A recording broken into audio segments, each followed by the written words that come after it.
Let's do this. And we are going to get cross positions here. We're spawning in 9 o'clock, and we've got DinOt spawning in what's really 2 o'clock. I guess it's 8 versus 2 really, but I don't know, good positions for JF in my opinion. What do you think? Well, actually, no, I think these are decent positions for DinOt, actually. I think being far away from the Protoss is going to help him in most kind of builds, depending. I mean, if he's going for a rush, it's not going to help him. But towards late game, he definitely wants his distance, so he can just manage to pick up more expansions, not be too close. You know, we could see a lot of possibilities here. Once again, there's always a chance of a fast Hydra break, although DinOt in none of these games has been going for, you know, really that many early attacks, even though it looked like he was going to be going for one at certain points. But, you know, we could be seeing an early attack on Python. Of course, we could be seeing, you know, his 12 hatch, or, you know, just double expand. You know, it's really going to come down to, I think, what he decides to choose. I mean, DinOt has been sort of dictating the early games, and interesting enough, JF looks like he might not be going for a Bisu build. I'm sorry, for a Forge Fast Expand. No.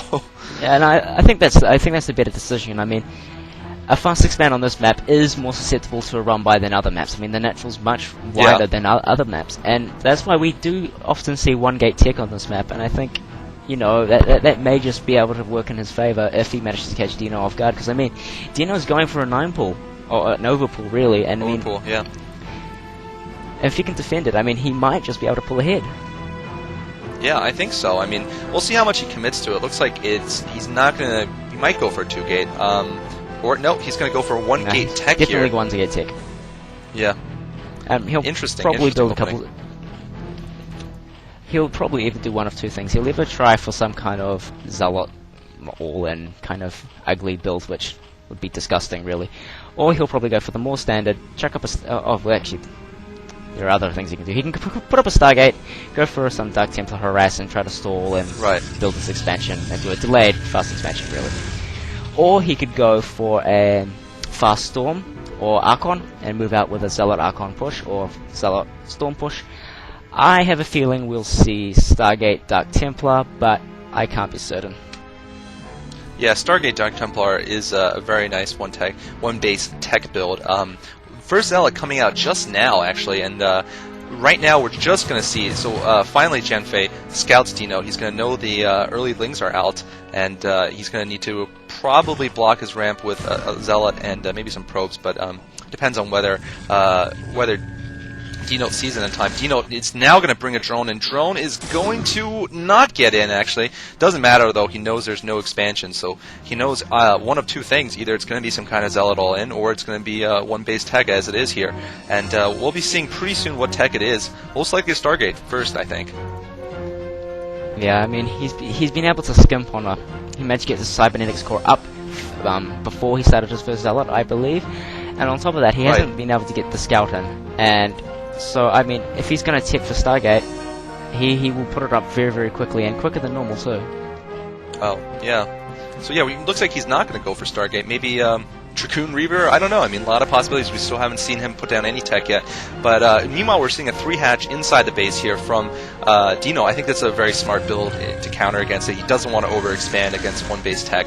That would be that could be very disastrous against fast tech.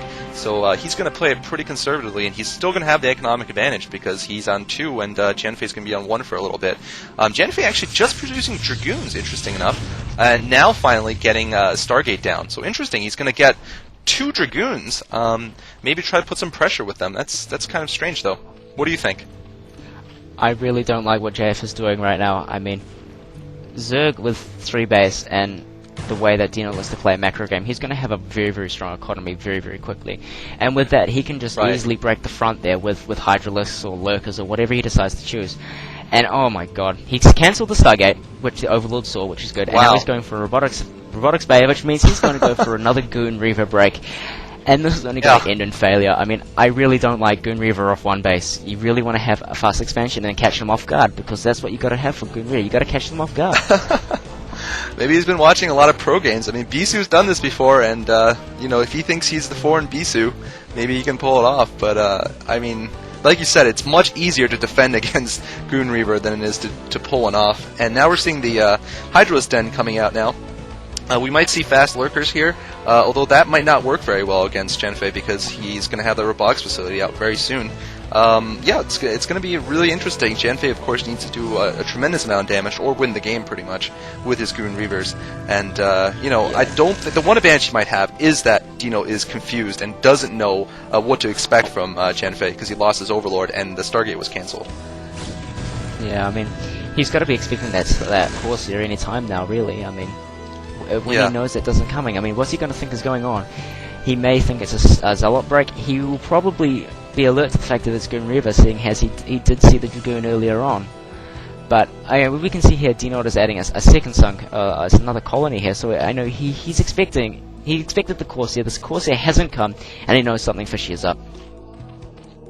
Yeah, definitely, and it looks like he is smartly deciding to go for speed on his Hydralisks rather than for Lurkers. Like in the first game, he's going to probably have a good-sized army to deal with it, although in the first game he had more bases, so you know, and this attack, of course, is going to be faster than it was in the first game when Jianfei moved out after 2 bases.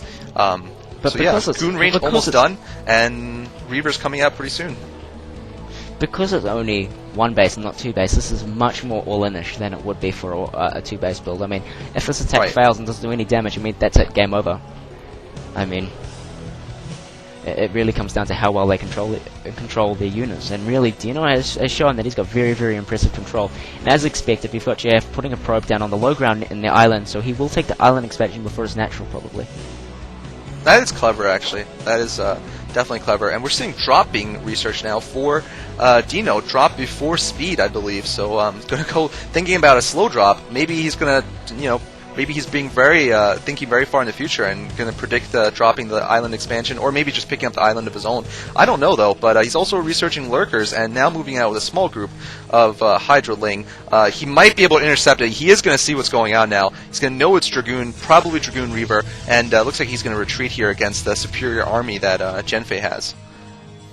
Yeah, and as soon as that first Reaver was done, JF moved straight away, so this is going to be a timing push. And as you can see, DinOt is moving out. He's going to be prepared for some kind of flank. And the Dragoon is... No, I don't think the Dragoons was able to see that small force going out behind. And that's going to be that's going to be good for DinOt, because he's going to be able to come in and hopefully snipe that shuttle before too much damage is done. Here we go.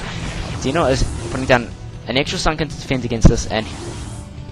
Oh no, he's gonna go counter, I think. This is what are you doing? Oh, what are you JF doing? Oh my god, that's JF taking so much damage on his Reaver there. 4 sunken hits. He just hasn't found that spot where he can outrange the sunkens. And now the Reaver is at 22 health just from sunkens. That is not good. That's very micro from JF, who is the renowned Weasel master.